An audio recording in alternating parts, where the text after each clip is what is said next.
dogs of 4+ points to lead by 17 at any point in the game were 66-1-1 against the spread since 2019. What are we doing here?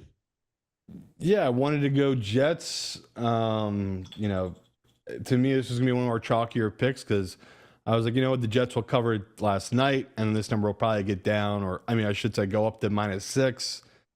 Didn't work that way, right? I think there's still some major questions about this Jets defense.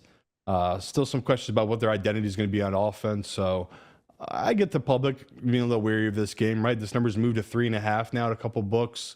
You know, professionals are just, I guess, taking this number here with Tennessee because I can't see who publicly is betting Tennessee, right? I think, you know, they were one of the more public dogs of the week last week, and everyone got burned. Like, everyone got burned. So Tennessee was definitely going to be a team that was like, okay, me and Chad will probably have to bet this next week. Now I'm not feeling as forced into it because I think you have the same hesitation as I do. What confidence do we have in Will Levis? I have none. If it's 3rd and 5, I'm terrified. And especially when it's him throwing against Sauce and like these other guys they got, it's not good. So I'm trying to view this. The Jets just ran into maybe the best team in the NFC.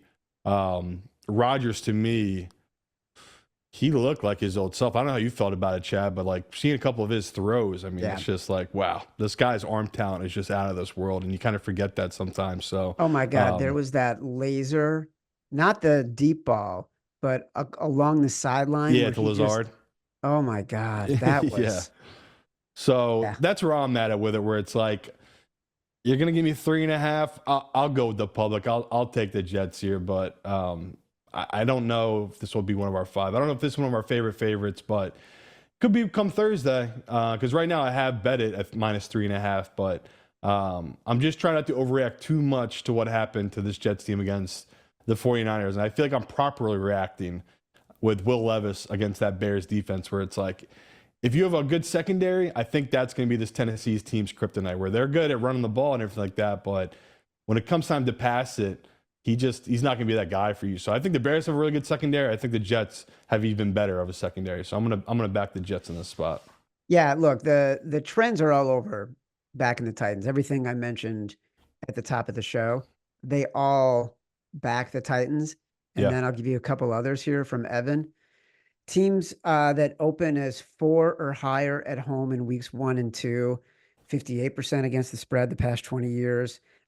Teams that open at 4 or higher at home after losing their previous game, 64% since 2020. And this is one that we usually love. Teams to blow a 10-point lead in week 1, the next week in week 2, 28-17-1 against the spread since 1990. That includes the Cardinals, the Jags, and the Titans. Interesting. I know. Interesting. I know. But it's like, why are we say all the time, like, we don't want to overreact. And I know you just said you're trying not to, but like, have we just decided Will Levis is so bad that he breaks the trend, right? Is that where we're at?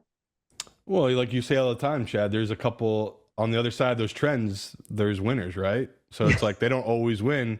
I think Will Levis is part of that other side of that trend. So interesting take, though, on the other games you mentioned, because I do obviously have a view on those games that could help skew me towards the side I want to go to with those games we're about to talk to.